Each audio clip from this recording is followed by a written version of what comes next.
Pernah nggak kamu penasaran gimana caranya suatu minuman yang kita sebut alkohol dapat mempengaruhi badan kita? Gimana caranya? Cuma dengan mengkonsumsinya lewat mulut yang harusnya tujuannya ke lambung, malah bikin kita pusing dan bahkan sampai mabuk.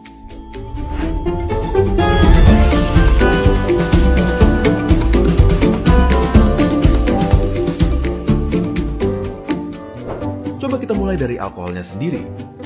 Apa yang kita kenal dengan alkohol yang dikonsumsi manusia sering juga dikenal dengan sebutan etanol, merupakan senyawa yang kecil. Lebih kecil lagi. Sedikit lagi? Oke. Kenapa sekecil itu?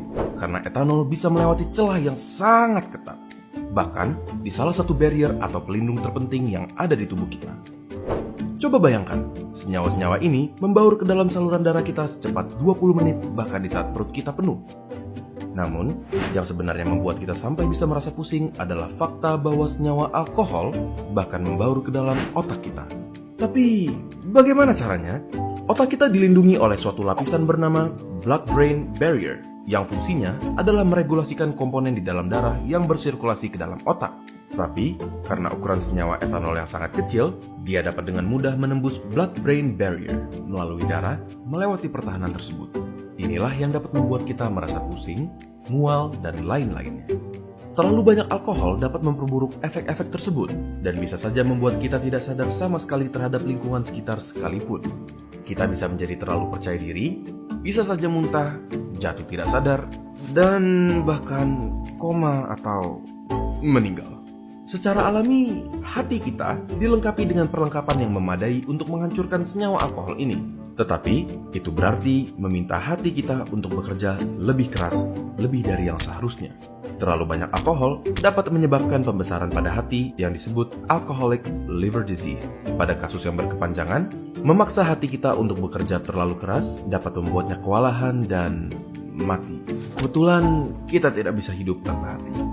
Tidak hanya itu, alkohol juga mengganggu produksi darah di dalam sumsum tulang dan mengakibatkan anemia, suatu kondisi di mana tubuh kita tidak mempunyai cukup banyak sel darah merah dan dapat mengakibatkan kelelahan dan bahkan mengancam nyawa jika berlanjut terlalu parah. Jadi, seberapa banyak alkohol yang bisa kita minum?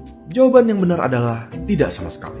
Suatu penelitian menunjukkan bahwa meminum alkohol 1 hari saja meningkatkan kemungkinan berkembangnya masalah kesehatan sebanyak 0,5% dibanding mereka yang tidak mengkonsumsinya. Bagaimana menurut kalian? Apakah fakta-fakta ini cukup mengerikan atau terdengar biasa saja? Alkohol adalah zat yang dapat memengaruhi kerja otak, serta organ tubuh. Mengubah perilaku masalah sosial. Mari kita lihat bagaimana satu keputusan dapat mengubah hidup.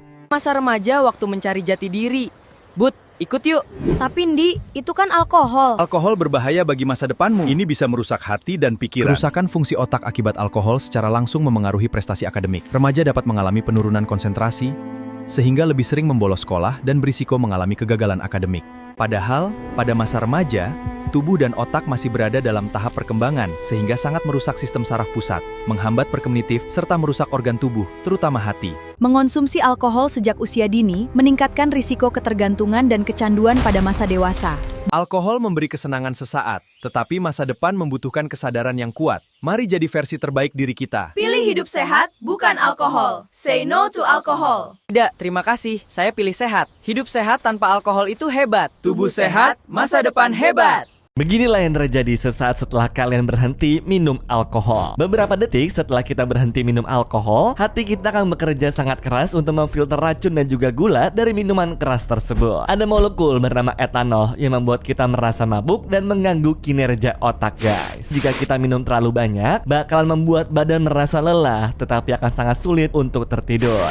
Kabar baiknya, setelah 6 jam sampai 24 jam berhenti minum, sistem imun kita kembali normal dan berusaha melawan senyawa-senyawa yang tidak dibutuhkan oleh tubuh.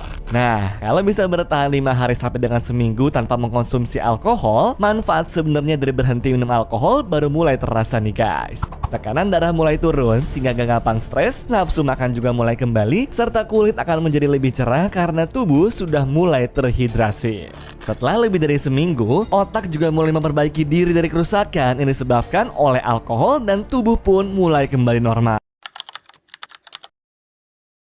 Ditampilkan, kita dapat melihat bahwa mengkonsumsi alkohol dapat memberikan banyak dampak negatif. Lalu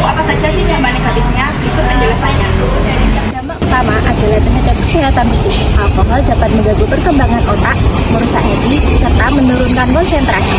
Selain itu, alkohol juga berdampak pada kesehatan mental. Remaja lebih beresiko mengalami stres, depresi, dan kesulitan mengendalikan emosinya. Dalam kehidupan sosial, mengkonsumsi alkohol dapat menyebabkan konflik dengan keluarga maupun teman, bahkan dapat meningkatkan resiko terlibat dalam perilaku negatif. Menghindari hal tersebut, remaja perlu memilih lingkungan yang baik serta aktif dalam kegiatan positif dan berani menolak ajakan mengkonsumsi alkohol. Mari menjadi muda yang sehat, cerdas, dan berprestasi.